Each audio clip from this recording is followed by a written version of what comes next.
வினோ, அன்னைக்கே நாங்க தாலியை கழட்டி உண்டியல்ல போடுன்னு சொன்னப்போ அதை நீ கழட்டி போட்டிருந்தாலும் அது யாருக்கும் பிரயோஜனம் இல்லாம உண்டியல்ல தான் கிடந்திருக்கும். அன்னைக்கு அது நடக்காததும் நல்லதுக்கு தான். அம்மனே இப்ப அந்த தாலிக்கு ஒரு வாழ்க்கை கொடுக்க வச்சுட்டா பாத்தியா? அது நல்லதுக்குன்னு நினைச்சுக்கோம்மா. இவங்க பொண்ணோட தாலி நிலைக்க உன் கழுத்துல இருக்கிற தாலியை கழட்டி அவங்களுக்கு கொடுத்துருமா?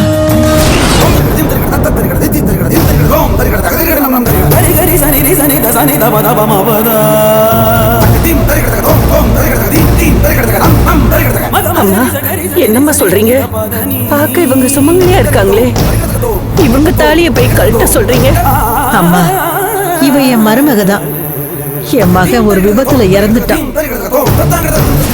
அவன் நினைப்ப அந்த தாலியை கழட்டாம அவ சுமந்துகிட்டு இருக்கா. அதுக்கு ஒரு விமோச்சனம் வராதான்னு நினைச்சுக்கிட்டு இருந்தேன். இப்ப வந்துருச்சும்மா.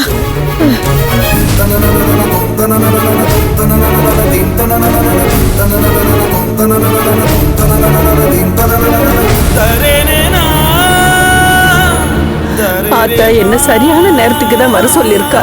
அம்மா, உன் கழுத்துல இருக்கிற தாலி தான் என் பொண்ணை சுமங்கலி ஆக்க போகுதுமா. அதுக்கு பிச்சையா கொடுத்தாயி.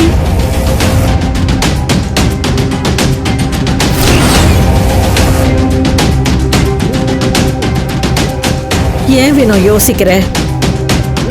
உனக்கு உபயோகப்படாம இருக்கிற தாலி ஒரு பொண்ணோட வாழ்க்கைக்காக பயன்படட்டும். குடும்பமா. ஆமா வினோ, உன் காலத்துல சுமையா இருக்கிற தாலி ஒரு பொண்ணு சுமங்கலி ஆகட்டும். கொடுத்துருமா?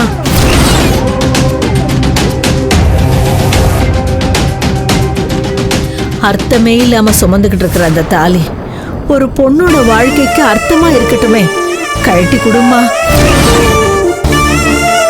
அம்மா, என்ன அம்மனை பாருங்கன்னு சொல்லிதாம்மா அனுப்புனாங்க.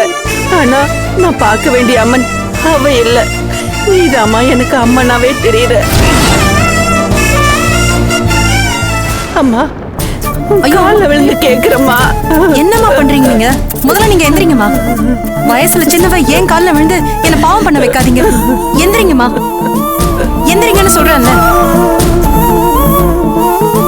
அம்மா, நீ பிச்சையா கொடுக்க போறது உன் தாலி இல்ல, என் பொண்ணோட வாழ்க்கைய.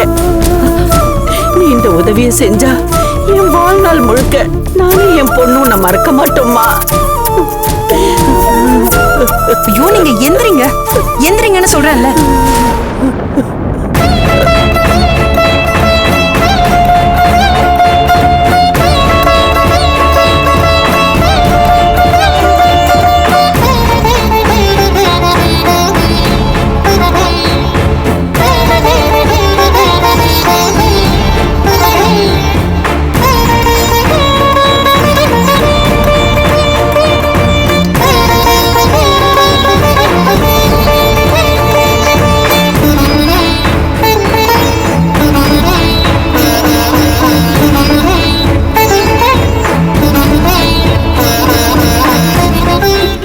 பொண்ணோட வாழ்க்கையை காப்பாத்துமா.